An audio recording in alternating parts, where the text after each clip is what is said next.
Hello everyone, स्वागत है आप सभी का। आज की क्लास में हम लोग द पेनिनसुलर प्लेट्यू प्रायद्वीपीय पठार की बात करेंगे। क्लास 9 ज्योग्राफी का चैप्टर 2 और इसका ये चौथा वीडियो है जिसके अंतर्गत हम लोग पेनिनसुलर प्लेट्यू को पढ़ रहे हैं। चैप्टर शुरू करने से पहले यहाँ एक नज़र हम लोग इस मानचित्र पर डाल लेते हैं कि किन किन सेक्शनों पर हमने चर्चा किया है। आपको याद हो तो हमने 6 भौतिक विभागों में भारत को बांटा था और उसमें से हमने 2 को पढ़ लिया है।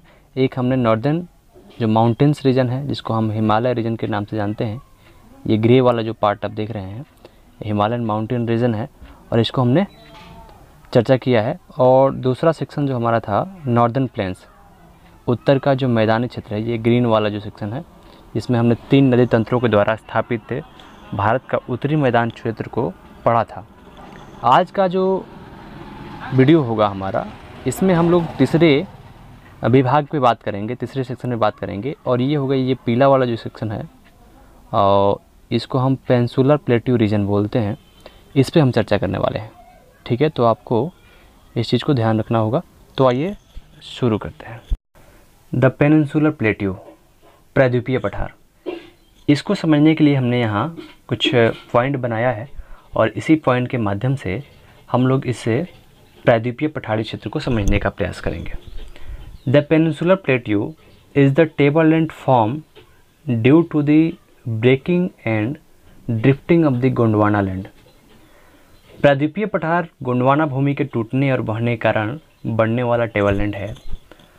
आपको याद हो तो पिछले वीडियो में हमने बताया था कि भारत का जो प्रायद्वीपीय क्षेत्र है वो गोंडवाना भूमि का पार्ट है, जिसमें हमने बताया था कि पूरा भूखंड जिसको हम 7 महादेशों में देखते हैं, 7 कॉन्टिनेंट के रूप में जानते हैं, वो एक साथ जुड़ा हुआ था और उसमें कॉन्टिनेंटल ड्रिफ्ट विवर्तनिकी के कारण, चट्टानों के एक दूसरे से दूर जाने के कारण बिखराव आया और आज एक बड़ा भूखंड सुपर कॉन्टिनेंट से 7 महादेश बने हुए हैं, जिसमें गोंडवाना भूमि प्रमुख था और उसी भूमि से भारत का दक्षिणी का प्रायद्वीपीय पठार का निर्माण हुआ है।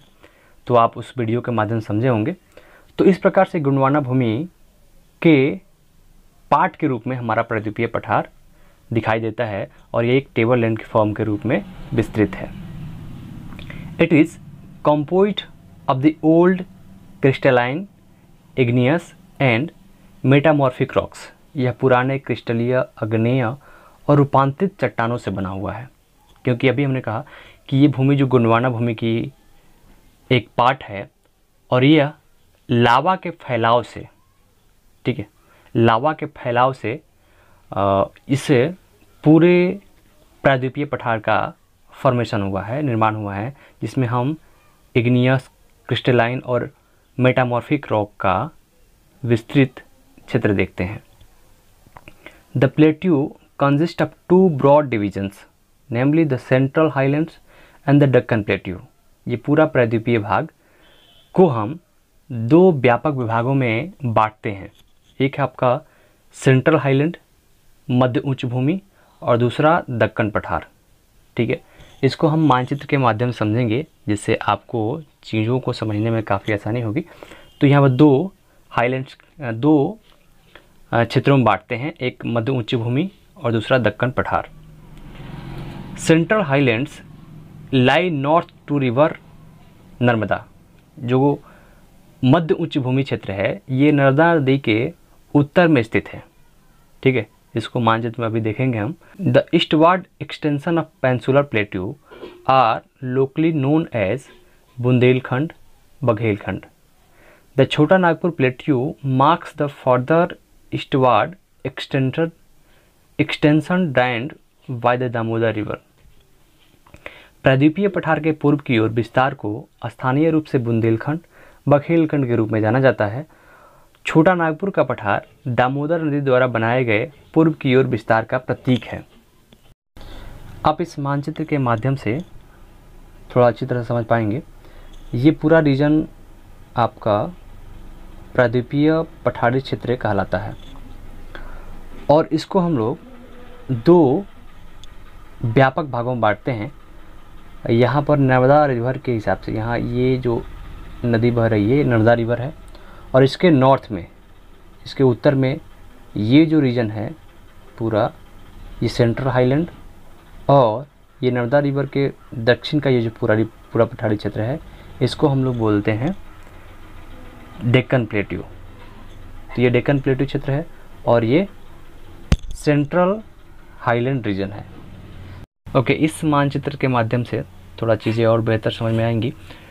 ये नर्मदा रिवर का बहाव क्षेत्र है और इसके उत्तर में नॉर्दर्न क्षेत्र ये जो है, इसको हम सेंट्रल हाईलैंड बोलते हैं, यानी कि प्रायद्वीपीय भाग का ये सेंट्रल हाईलैंड एरिया है। और इसके दक्षिण में ये जो सेक्शन है, ये जो पार्ट है, इसको हम लोग डेक्कन प्लेट्यू रीजन बोलते हैं। अब सवाल इसमें कई बार आते हैं कि जो सेंट्रल हाईलैंड एरिया है, इसके अंतर्गत कौन कौन से पठार आते हैं। तो यहाँ पर मालवा पठार, फिर बुंदेलखंड, फिर बघेलखंड, फिर छोटा नागपुर प्लेट्यू और फिर श्रीलंका पठार। ये मुख्य रूप से आपके 5 पठारी क्षेत्र सेंट्रल हाईलैंड के अंतर्गत आते हैं।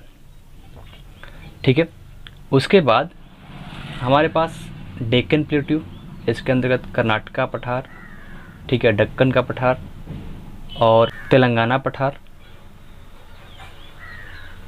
और उसके बाद दंडकारण्य पठार। तो ये पूरा सेक्शन जो है ये आपका दक्कन पठार का एरिया है। ओके, नेक्स्ट पॉइंट है a Deccan plateau a triangular mass lies to the south of the river Narmada. अभी हमने बताया कि जो डेक्कन प्लेट्यू है वो नर्मदा के दक्षिणी वाला भाग है, ठीक है, दक्षिण में स्थित है।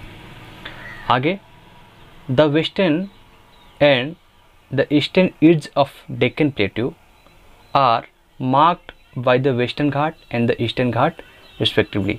दक्कन के पठार के पश्चिमी और पूर्वी किनारों को क्रमशः हम पश्चिमी घाट और पूर्वी घाट के द्वारा पूर्वी घाट के रूप में जानते हैं, चिन्हित किया जाता है।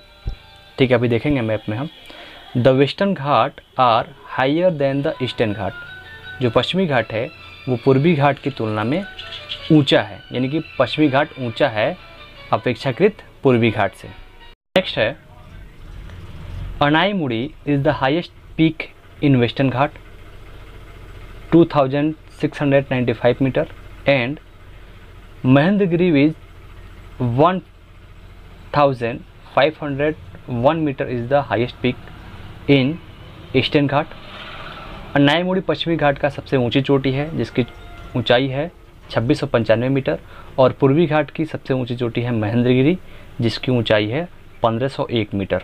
ठीक है, तो इस संदर्भ में आप कंपैरिजन कर सकते हैं कि पूर्वी घाट जो है वो पश्चिमी घाट की अपेक्षा काफ़ी कम ऊंचाई वाला क्षेत्र है और नीचा है ये। और अंतिम पॉइंट है a distinct feature of the peninsular plateau is the black soil area known as Deccan trap.